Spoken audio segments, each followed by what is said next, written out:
اعوذ باللہ من الشیطان اللعین الرجیم بسم اللہ الرحمن الرحیم وبہ نستعین وهو خیر الناصر والمعین ربی اشرح لی صدری ویسر لی امری واحلل عقدۃ من لسانی یفقہوا قولی بسم اللہ الرحمن الرحیم یا ایہا الذین آمنوا کتب علیکم الصیام کما کتب علی الذین من قبلکم لعلکم تتقون۔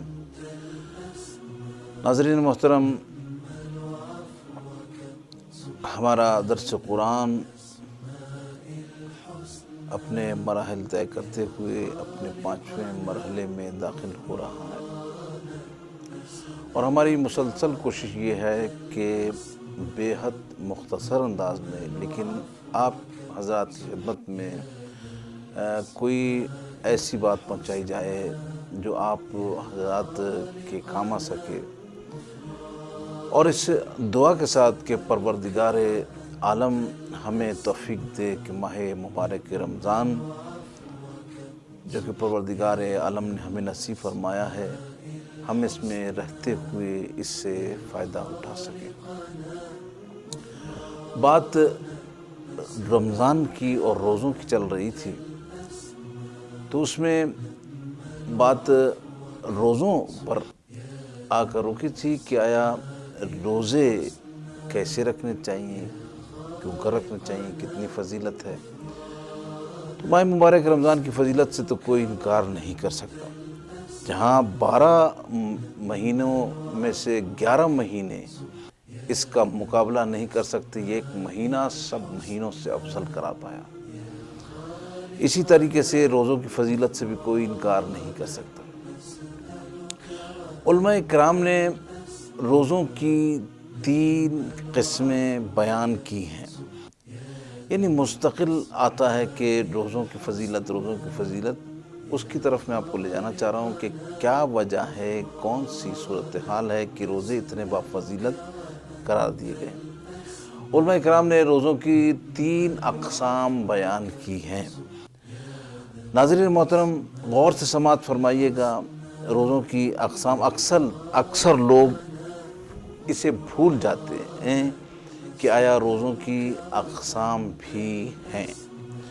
روزوں کی 3 اقسام علماء کرام نے بیان کی ہیں۔ ان میں سے سب سے پہلے علماء کرام نے کہا کہ ایک عام روزہ ہوتا۔ عام روزہ کیا مطلب؟ عام روزے سے مراد یہ ہے کہ آپ نماز فجر یعنی اذان فجر سے آپ نے کھانا پینا اپنا چھوڑ دیا، اور مغرب کی اذان جہاں ہوئی، یا جو وقت مختلف فقہ میں مختلف طریقے سے طے کیا گیا ہے، آپ نے اس وقت تک اذان تک اپنا روزہ افطار کیا، آپ کا روزہ ہو گیا۔ اس میں آپ نے کیا کام کیا؟ اس میں آپ نے صرف اپنے آپ کو کھانے پینے سے اور وہ چیز جو کہ روزے کو باطل کرتی ہیں وہ انجام نہیں دی۔ تو آپ کا روزہ صحیح آپ کی فقہ کے مطابق ہوا، اور آپ ایک روزے دار کہلائے، ٹھیک ہے، ایک ہی روزہ ہوا۔ دوسرا روزہ خاص روزہ کہلاتا ہے۔ خاص روزہ کیا ہے؟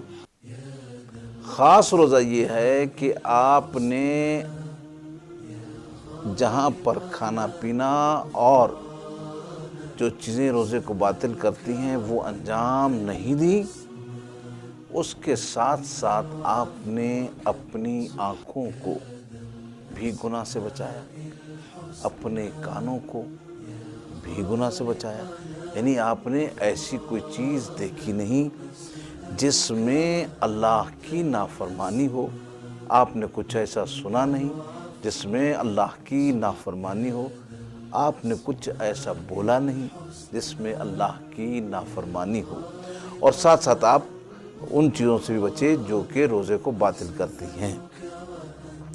تو یہ روزہ علماء نے کہا کہ یہ خاص روزہ ہے۔ عام روزہ آپ کی خدمت میں عرض کیا، خاص روزہ یہ آپ کی خدمت میں عرض کیا۔ یہ اس لیے عرض کیا جا رہا ہے کہ اکثر لوگ ان چیزوں کی طرف متوجہ نہیں ہوتے کہ پروردگار عالم نے اگر روزے فرض کیے ہیں اور روزہ ڈھال بھی بن رہا ہے تو وہ کون سا روزہ ہے جو ڈھال بن رہا ہے. تو یہ ایک عام روزہ آپ کی خدمت پہ پیش کیا گیا، ایک خاص روزہ پیش کیا گیا. اب علماء کرام جو ہے خاص روزے کو اور بھی آگے بڑھاتے ہیں. ایک روزہ ایسا ہے کہ آدمی نے روزہ رکھا ہے، روزے میں وہ اللہ کی عبادت بھی کر رہا ہے اور مفترات یعنی مسترات یعنی وہ چیزیں جو روزے کو باطل کرتی ہیں وہ چیزیں ان سے اجتناب بھی کر رہا ہے، اور اپنے زبان کو بھی روک کے رکھا ہے، اپنے قلب کو بھی روک کے، اپنے کانوں کو بھی روک کے رکھا ہے، اپنی آنکھوں کو بھی روکا ہوا ہے. اور اس کے ساتھ ساتھ اس نے ایک کام اور اضافی کیا ہے، وہ یہ کہ اپنے قلب کو بھی اتنا پاک اور پاکیزہ کیا ہے اس شخص نے کہ یہ شخص قلباً بھی نہیں سوچ رہا، قلباً بھی ایسا نہیں سوچتا کہ آیا کوئی گناہ کیا جائے، کوئی معصیت کی جائے، کوئی جو ہے اللہ کی نافرمانی کی جائے، اور اگر قلب میں آتا بھی ہے تو اسے دور کر دیتا ہے. یہ بات ہماری سمجھ سے باہر، انسان یہ بات سمجھ نہیں سکتا. کیا یہ کیسے ہو سکتا ہے کہ انسان ایک کھانے سے بھی روکے، پھر اپنی آنکھوں کو بھی روکے، پھر اپنے کانوں کو بھی روکے، پھر اپنی زبان کو بھی روکے، اور اس کے ساتھ ساتھ قلب کو بھی گناہ سے روک لے. عزیزان محترم، یہاں پر ایک اہم بات جو آپ کی خدمت میں عرض کرنی ہے وہ یہ کہ انسان کے فکر میں یہ بات آ سکتی ہے، انسان کی سوچ میں یہ بات آ سکتی ہے کہ یہ تو پھر معصوم ہوا، کہ معصوم ہی یہ کام کر سکتے ہیں کہ قلب بھی اپنا روک دے، اپنی زبان بھی روک دے، اپنے آنکھ بھی روک دے، اپنے کان بھی روک دے، اور وہ جو چیزیں روزے کو باطل کرتی ہیں ان کو بھی روک دے، تو یہ معصوم ہو. نہیں عزیزو، آپ کی خدمت میں عرض کریں، قلب میں انسان کے مختلف گناہ کا تصور آتا ہے، یہ صرف اپنے آپ کو روکتا ہے. کبھی گناہ میں ملوث بھی ہو جاتا ہے لیکن کوشش یہ کرتا ہے کہ اپنے آپ کو یہ ان چیزوں سے بچا سکے. تو جو پیغمبر گرامی کی حدیث ہے، حدیث یہ ہے کہ الصوم جنۃ من النار، کہ روزہ سپر بن جاتا ہے آگ کی. تو سپر بننے والا جو ہوتا ہے، یاد رکھیے گا، ممکن ہے کہ یہ تیسرا روزہ جو ہم نے آپ کی خدمت میں بیان کیا ہے کہ جس میں انسان قلب سے اللہ کی معصیت سے رکتا ہے، یہ سپر بننے والا وہی روزہ ہو.